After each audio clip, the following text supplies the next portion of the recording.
And our panelists are Ms. Kavita Lankesh, director, screenplay writer, and lyricist. We can't thank you enough for being here today with us, ma'am. Thank you. Mr. Meghnad Bose, reporter from The Quint. And Mr. Muhammad Ali, the UP correspondent of The Hindu. Well, welcome to UNESCO, and if you could please take your places on the stage.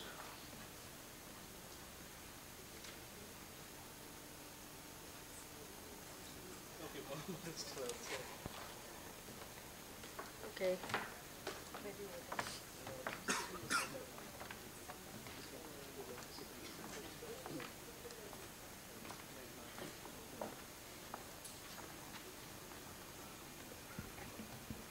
Muhammad will join us in a moment. Yeah.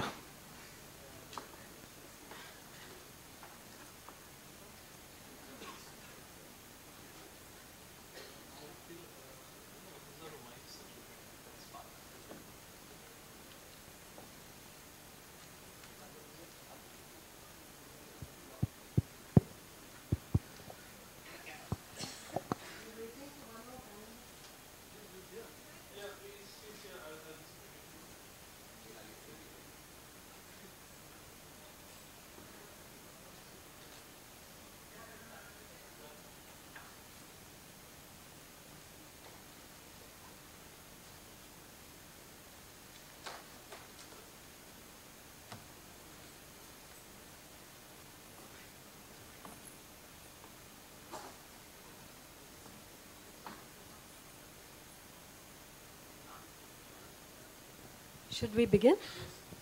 Okay. Well, welcome everybody, and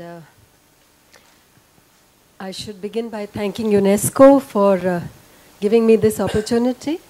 In doing so, I think they also recognize the work of the Delhi Union of Journalists, of which I am the General Secretary. We're a very old union. Our president, Mr. S.K. Pandey, is here. He has been the backbone of the DOJ for long years. And the union itself is older than I am, so you can speculate about that. Now, I'd like to welcome our panelists, Kavita Lankesh, Meghnad Bose, and Muhammad Ali. I think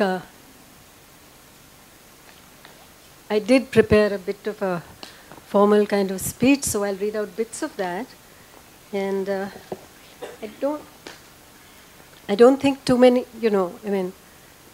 we in Delhi just last week saw the midnight, or rather 3 a.m. arrest of a journalist from the Indirapuram area, which technically may not be Delhi, but it is the NCR. And an arrest by the Chhattisgarh police, which is notorious for its many attacks on journalists. They have a long history of that. So with this fresh in mind, let's remember all the other attacks on journalists. And of course, Sajan in the morning gave us figures, and I think Pankaj did too, from what I have read. The figures compiled by the CPJ, the Committee for the Protection of Journalists, based in New York. The last calculation was that between 1992 to 1997, as many as 41 journalists were killed for their journalism. In another 27 cases of murders of journalists, the motivation behind those murders could not be established. India is now ranking as perhaps a more dangerous place for journalists than even many South Asian countries. Very fresh in our minds are the killings of Gauri Lankesh and Shantanu Bhaumik. We also remember in various ways the killings of Mufassil journalists, small-town journalists, who are actually the most vulnerable amongst us.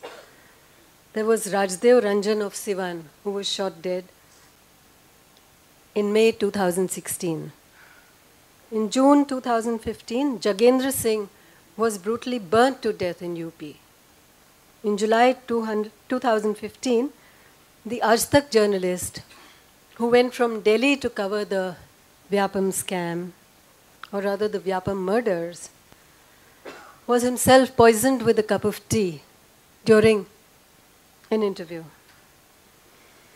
Now, in all these cases, except perhaps that of the Sivan journalist, we've had practically no investigation, and definitely these are instances of impunity. I know in Jagendra Singh's case, I think Colin Gonsalves tried to take it up, filed a case in the Supreme Court, but in the way of court cases, we don't know how much progress there has been or will be. Given that invariably there is police complicity, sometimes there is state complicity, the attacks come from all over the place. And in the current climate, as all speakers have pointed out, the growing hatred, the growing intolerance that we see today, things are likely to get worse. As we keep telling ourselves, be prepared, because who knows what happens next.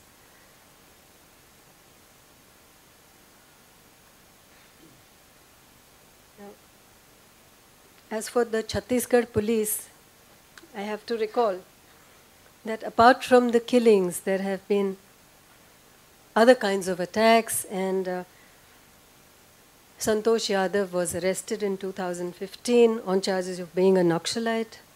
He came to Delhi, and I remember that there was a meeting with the press in which he talked about his case. Similarly, Prabhat Singh was arrested in 2016, and Somaru Nag, one of the country's few tribal journalists, was arrested in 2015. And basically, the accusations are that they are Naxalites or they have affiliations with the ML. And justice is slow and hard to come by. I think it has taken Santosh Yadav a couple of years to get bail. That is the way it is, particularly in a state like Chhattisgarh, where there is this war between the state and the Naxalites.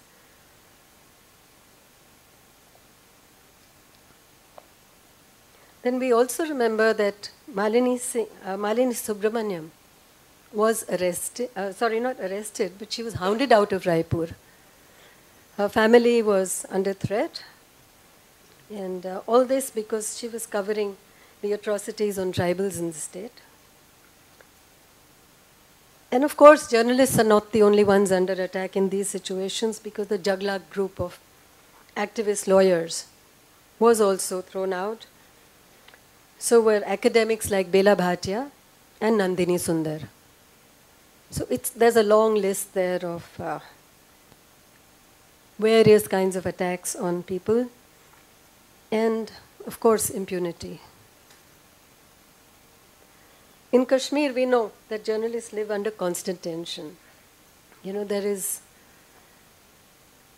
are many attempts. I mean, for instance, curfew, even small things like curfew passes are often ignored by the cops or the security forces. People can get beaten up at any, for the slightest.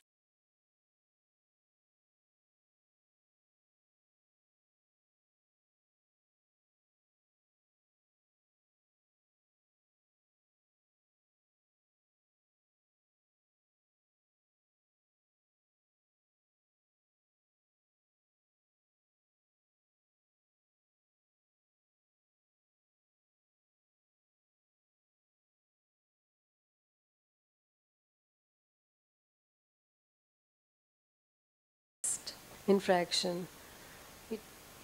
Not enough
is actually reported from Kashmir. It's the case of the Patiala House Court.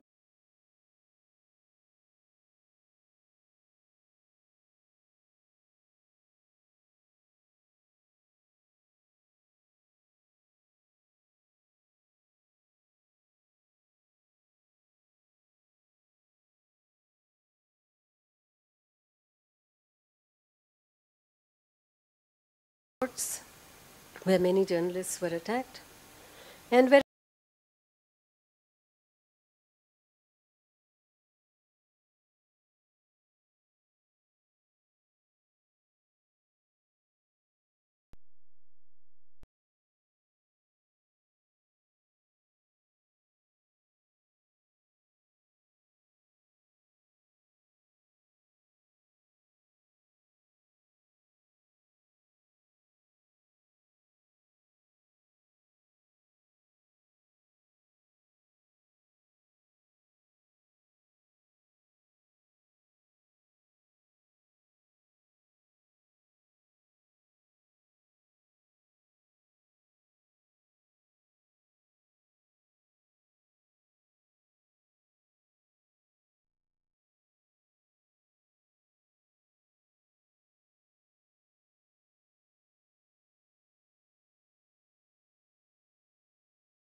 very often the cops are simply bystanders. Through SMS,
slap suits, the cases of defamation.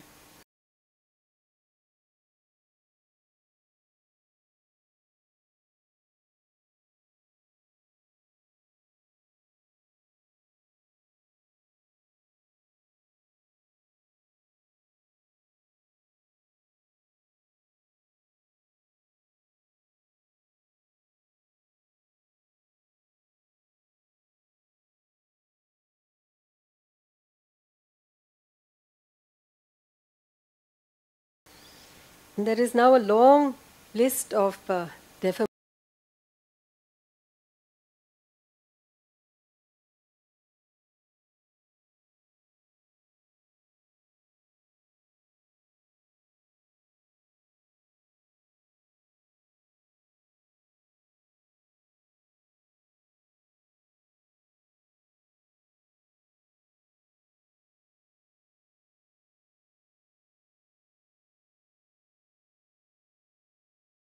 defamation cases, and the wire is only the latest.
This vested interest to support us when we no longer have jobs in the mainstream.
that way.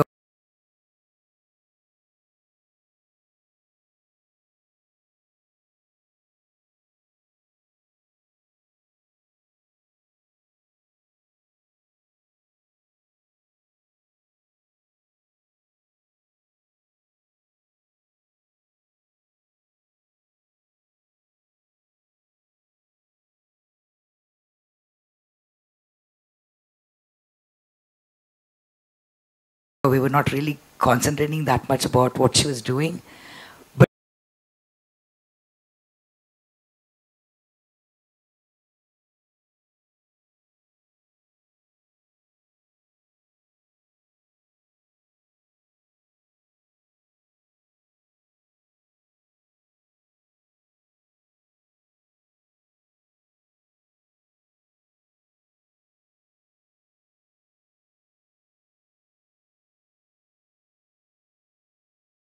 But now the entire thing has changed in a way in my life.